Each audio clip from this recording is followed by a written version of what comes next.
అయితే ఈ కథ మన ముందు ఒక పెద్ద ప్రశ్ననుంచుతుంది. అసలు భక్తికి సాక్షాత్తు భగవంతుల్నే మించిన శక్తి ఉంటుందా? ఏంటి, భగవంతుడి కంటే భక్తి గొప్పదా? ఈ ప్రశ్నకు సమాధానం ఆ కథలోనే దాగి ఉంది. సరే, ఈ అద్భుతమైన కథ ఎలా మొదలైందంటే ఒక దివ్యమైన కాని చాలా కఠినమైన ఆజ్ఞతో. ఇంతకి ఏంటాజ్ఞ చూద్దాం పదండి. అసలు విషయం ఏంటంటే, విశ్వామిత్ర మహర్షి ధర్మాన్ని నిలబెట్టడం కోసం యయాతి అనే రాజుకు మరణశిక్ష విధించమని శ్రీరాముణ్ణి ఆదేశించారు. ఇంకేముంది, అది గురువు ఆజ్ఞ, పైగా రాముడికది కర్తవ్యం. ఖచ్చితంగా పాటించి తీరాలి. మరణభయంతో వణికిపోతున్న ఆ యయాతి రాజుకి తనను కాపాడగలవాడు ఒక్కడే కనిపించాడు. ఆయనే హనుమంతుడు. అందుకే వెంటనే పొరుగెత్తుకుంటూ వెళ్ళి తన ప్రాణాలను కాపాడమంటూ హనుమంతుడి కాళ్లమీద పడ్డాడు. ఆయన శరణు వేడుకున్నాడు. ఇక్కడే అసలైన కథ మొదలవుతుంది. ఇప్పుడు కథ మొత్తం హనుమంతుడివైపు తిరుగుతోంది. ఎందుకంటే ఆయన జీవితంలో ఎప్పుడూ ఎదుర్కోనంత పెద్ద సవాలు, ఒక మహాధర్మ సంకటం ఆయన ముందు వచ్చి నిలబడింది. ఒక్కసారి ఆలోచించండి, హనుమంతుడి పరిస్థితి ఎంత కష్టంగా ఉండి ఉంటుందో. ఒక పక్క తను ప్రాణం కంటే ఎక్కువగా ఆరాధించే తను ప్రభూ శ్రీరాముడి ఆజ్ఞ, మరోపక్క శరణు అని వచ్చిన వాళ్లని కాపాడటమనే పరమధర్మం, అదే శరణాగతి ధర్మం. ఇప్పుడు చెప్పండి, ఆయన ఏం చెయ్యాలి? ప్రభూ ఆజ్ఞను పాటించాలా? శరణాగతుడిని కాపాడాలా? అప్పుడు హనుమంతుడు ఎవరూ ఊహించని ఒక మూడో మార్గాన్నెంచుకున్నాడు. ఆయన తన గదను పట్టుకోలేదు, తన పరాక్రమాన్ని చూపలేదు. జస్ట్ ప్రశాంతంగా కూర్చుని కళ్ళు మూసుకొని తన హృదయాంతరాల నుంచి రామా రామా అని జపించడం మొదలుపెట్టాడు. అంతే, ఆ ప్రాంతమంతా ఓ అద్భుతమైన దివ్యకాంతితో నిండిపోయింది.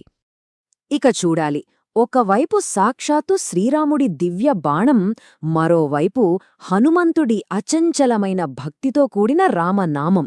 ఈ రెండింటి మధ్య ఒక అపూర్వమైన పోరాటం మొదలైంది. దీన్ని చూసేందుకు ఆకాశంలో దేవతలు కూడా సిద్ధంగా ఉన్నారు. ఇక తన కర్తవ్యాన్ని నెరవేర్చడానికి శ్రీరామచంద్రుడు తన శక్తివంతమైన కోదండమనే విల్లును చేతబట్టాడు. దానికి ఒక శక్తివంతమైన బాణాన్ని సంధించాడు. అది నేరుగా హనుమంతుడి వైపు దూసుకెళ్ళింది. గర్జిస్తూ హనుమంతుడి వైపు దూసుకొచ్చిన ఆ బాణం అద్భుతం, ఆశ్చర్యం. అది హనుమంతుణ్ణి తాకకుండానే ఆ రామనామ జపం అనే కవచాన్ని చూసి దారి మళ్లీ పక్కకి వెళ్ళిపోయి నిరపాయంగా కిందపడిపోయింది. ఇది చూసి శ్రీరాముడే ఆశ్చర్యపోయాడు. సరే అని ఈసారి ఇంకా శక్తివంతమైన బాణాన్ని వదిలాడు. కాని ఫలితం మాత్రం సేమ్. మళ్ళీ అదే జరిగింది.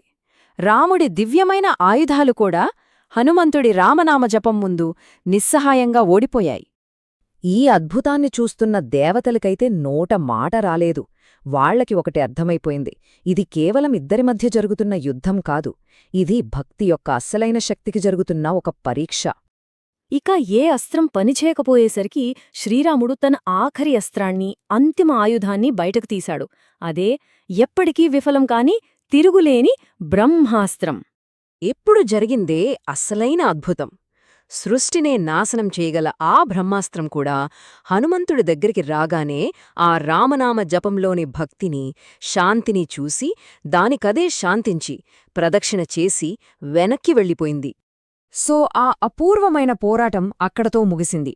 కాని అది ముగిస్తూ ముగిస్తూ ఈ ప్రపంచానికి ఒక గొప్ప నిజాన్ని, ఒక అంతిమ సత్యాన్ని తెలియజేసింది. ఏంటో తెలుసా సత్యం? అప్పుడు శ్రీరాముడు తన విల్లును పక్కన పెట్టేసి చిరునవ్వుతో హనుమంతుడి దగ్గరికి వచ్చి ఇలా అన్నాడు, ఓ హనుమంతా, నువ్వు నన్ను జయించలేదు, నాకన్నా నా పేరు గొప్పదని నిరూపించావు. చూశారా ఎంత గొప్ప మాటో? ఆ ఒక్క మాటతో యయాతిరాజు ప్రాణాలు నిలిచాయి. హనుమంతుడి భక్తి, ఆయన నమ్మకం ఈ ప్రపంచానికి, రాబోయే తరాలకి ఒక ఆదర్శంగా నిలిచిపోయింది. సరే, కథ బావుంది. కాని ఈ అసాధారణమైన కథ నుండి మనం నేర్చుకోవాల్సిన అసలైన ఆధ్యాత్మిక సందేశమేంటి? అదేంటంటే, రామ అనే రెండక్షరాల పేరుని తారకమంత్రం అంటారు. అంటే మనల్ని ఈ సంసార సాగరం నుండి దాటించే మంత్రమన్మాట. శాస్త్రాలు ఏం చెప్తున్నాయంటే, ఈ నామాన్ని ఒక్కసారి స్వచ్ఛమైన మనస్తో జపిస్తే చాలు, కోటి యాగాల ఫలం దక్కుతుంది, అన్ని పాపాలు పోతాయి.